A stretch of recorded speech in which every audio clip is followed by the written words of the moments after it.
Well, I have always sewn. My mum taught me how to sew when I was like 5 years old, and I've always done it.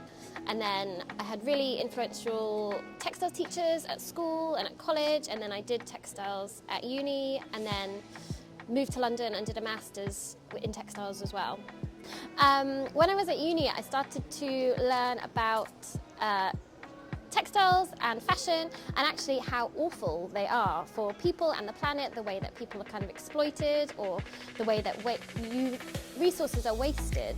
And so even when I was a student, I kind of stopped thinking like, oh, I'm going to work in the fashion industry, and I kind of started looking at ways I could have an impact on the way people buy their clothes, the way people feel about them. And I guess I always say that I kind of fell into teaching, because I feel like teaching people how to sew and how to make stuff and how to mend stuff makes them think more about how they buy anything and how they treat their clothes and how much they love them, and rather than just buying them and throwing them away. And I feel like that's where my place is in the fashion industry. As a teacher, facilitator, I think that I need a lot of patience and a lot of people skills. Yeah, I can sew, I can do all of that stuff, but I think it's really having those people skills. And I feel like my teaching style is that whether you're 6 or you're 60, I'll treat you the same and I'll give you the same respect. And someone who's never made anything before, or has got their favourite item of clothing that has got a hole in it, and seeing how happy they are once they've fixed it and they've learned how to do it themselves, or you've just made something out of nothing and you can use it, you've made yourself a bag.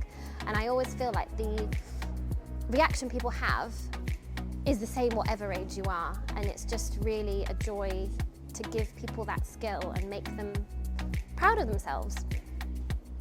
I've always felt like I don't want the skills that I share with people to be something that people always have to pay for. Some people do pay, and that's great, and that pays my rent, but I also run a non-profit organisation, so we apply for funding to do different projects with people who might not be able to afford stuff.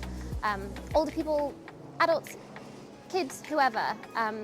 And so finding funding and finding ways to do that, to share my skills more widely, is always a challenge, but it's quite a fun challenge, and those are always the most rewarding projects that we do.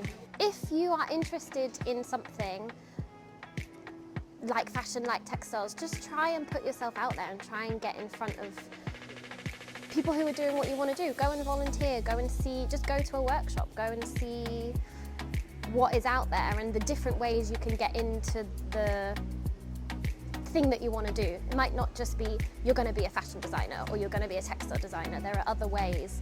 Use the wealth of knowledge that there is on YouTube.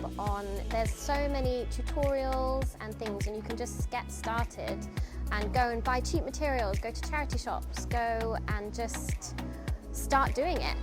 Everyone wears clothes, there's clothes everywhere, there's too many clothes in the world. You can just get started in your bedroom. You don't need a lot of materials, you can just try.